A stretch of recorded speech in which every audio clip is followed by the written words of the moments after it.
Hey everyone, it's Ben Hardy here, and in today's video I'm going to be reviewing a Volkswagen Jetta with the automatic transmission. I just drove a manual right before this review, so I will be making some comparisons to the manual transmission in this video. Before we get into the video though, a huge shout out and thank you to the Ken Garf Volkswagen here in Orem, Utah for giving me some time with this car. I'm going to include a link to their inventory in the description down below so you can check out what they have currently. And then on a side note, if you want to save time and money the next time you purchase a car, link to my car buying guide in the description down below. Let's get into it.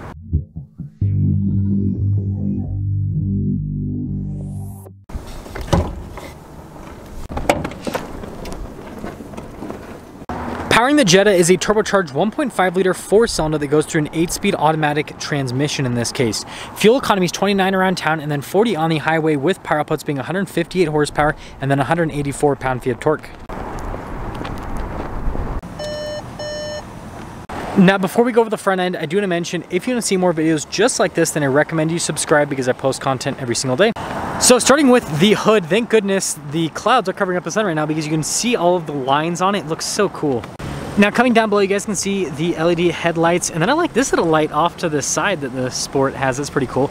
And then look at the trim here on the front grille, how it goes into the Volkswagen logo. And putting it all together, the Sport package definitely looks a little bit more upscale compared to the S that I just reviewed. Now coming around the side here, our tire wheel setup is 205, 55, 17 in the front and over in the rear as well. And then you guys can see the wheel design with the silver, and then notice that's like black below that. I think that also looks really sharp. We've got the Jetta's signature fender here, which kind of bulges out. We've got the blacked out mirror cap, and then notice how it says Sport there on the side. That's pretty cool. And then here's your full side view on this Jetta Sport. Now here's a key fob. We have the lock function, the unlock function, then the opening for the trunk, and then of course the flip out key. Now popping inside of the trunk, first off, you've got these little latches to throw down the seats. And one of the things I noticed about the Jetta is that it's super spacious back here, so practicality is great. And then when you're all done with the trunk, pretty normal, plop. Pretty cool design here with the taillights and how it like wraps around a little bit. And then you guys can see here with the badges on the back. And then notice how it's like black there as well. And then wrapping things up, let me know what you guys think about the exterior design of the Volkswagen Jetta. Now taking a look at the door panel here, you got some padding where you're going to rest your arm. Pretty normal with the window control and the storage down below, and then look at the door handle. And then here are the seats. These are definitely fancy looking, that is for sure. Now legroom here in the back of the Jetta is solid. Actually I have a storage pocket on that side, which is kind of funny. And this one also happens to have a cup holder armrest. And then if you're wondering, hey, headroom back here is good too. Now taking a look at the front door panel, you guys can see with the trim up top, and then look at the padding and stitching down below. We've got all of our window controls right here, and then look at this for the gas cap release and the trunk release. And then you can see the mirrors as well. And then here's the front seat. Notice with the design down the center, pretty cool. And then the seat is manually adjustable. And then look how fancy the pedals look in this thing. Doo-doo-doo.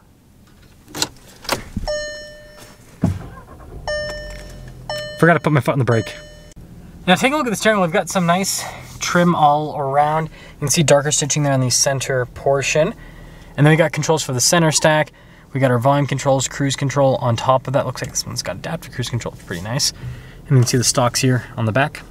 Now in the center we do have a full digital gauge cluster here, and if I press the view button, it'll actually change what shows, which is pretty cool. I like how customizable this is. It kind of reminds me of Audi's virtual cockpit.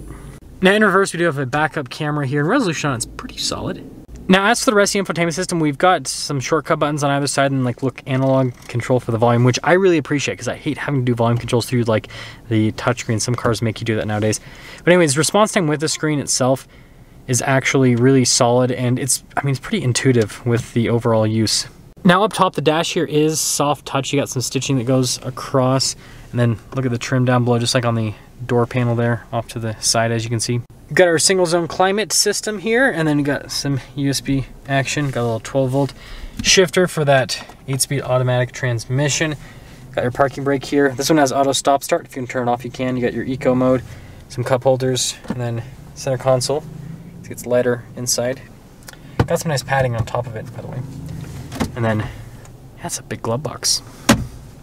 Well, sorry about the little bit of a microphone shadow there, but you guys can see this is a 1.5T Sport, again 8-speed automatic. You've got the base price there, it's got a few options added to it. Total MSRP $24,534, and let's see how it drives.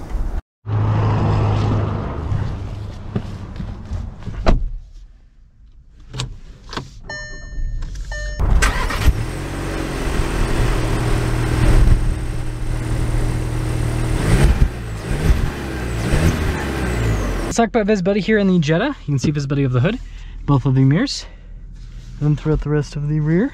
And, well, parking brakes on. Let's set off in the automatic Jetta. So, again, I'm driving this back to back with the manual, so I will make some comparisons to the manual. I don't know if there's a lot of people actually comparing automatic to manual, but I figured I'd still make the comparisons, so hopefully that if it at least helps out one person, then it helps out one person, right? So first off, I like these seats more in the Sport than I do in the S that I drove. The manual was the S. The bolsters are just like, they come out more, and so I feel like I'm kind of like getting a hug from the car a little bit. Sounds a little weird to say, but like it's comfortable. I like it quite a bit. It's so weird going from driving a manual to an automatic. I keep my foot keeps kind of like searching for a clutch, and it's like, oh no, there's no clutch. There's no clutch to be had here. It's very, very strange. But so far, other than the lack of a clutch, it drives super similar. I'm not really noticing too much of a difference. Obviously it's just through the parking lot, but let's get up and move here a little bit and see. Oh, this is actually way different. This is a lot more different than I expected. So, you know, the gearing's gonna be different, right? Because 8-speed automatic versus 6-speed manual. And I will say, it seems like this it doesn't actually have more torque, but it seems like, in the auto stop start too, that's interesting. It seems like it has more torque, like it feels that way. Like it makes the engine actually feel a little bit more responsive in a way. Like the manual, I feel like I have to like press into it a little bit harder for a little bit longer to get stuff happening, but this seems like it happens a little bit more immediate. Yeah, ride quality, all that's about the same between them. And by the way, the Jetta's, I mean, it's a comfortable car. Volkswagen kind of, you can tell that they tune their cars to be very daily drivable. Okay, well, we're kind of getting back up and moving. We'll be turning here in a second, getting a full acceleration. But, you know, I was talking about the daily drivability of this car. I think that Volkswagen does a really good job with making their cars really daily drivable, like super comfortable. And obviously, I mean, this thing's super fuel efficient as well. But let's get our acceleration here. Interesting.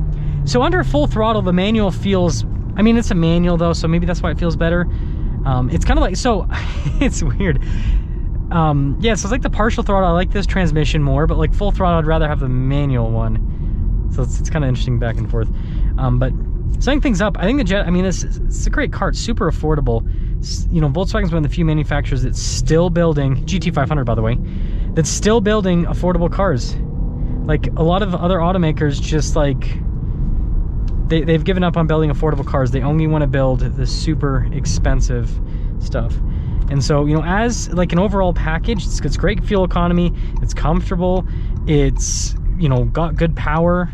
So like I think it checks all the boxes. But let me know what you guys think about the automatic Jetta, and let me know if you'd go automatic or manual.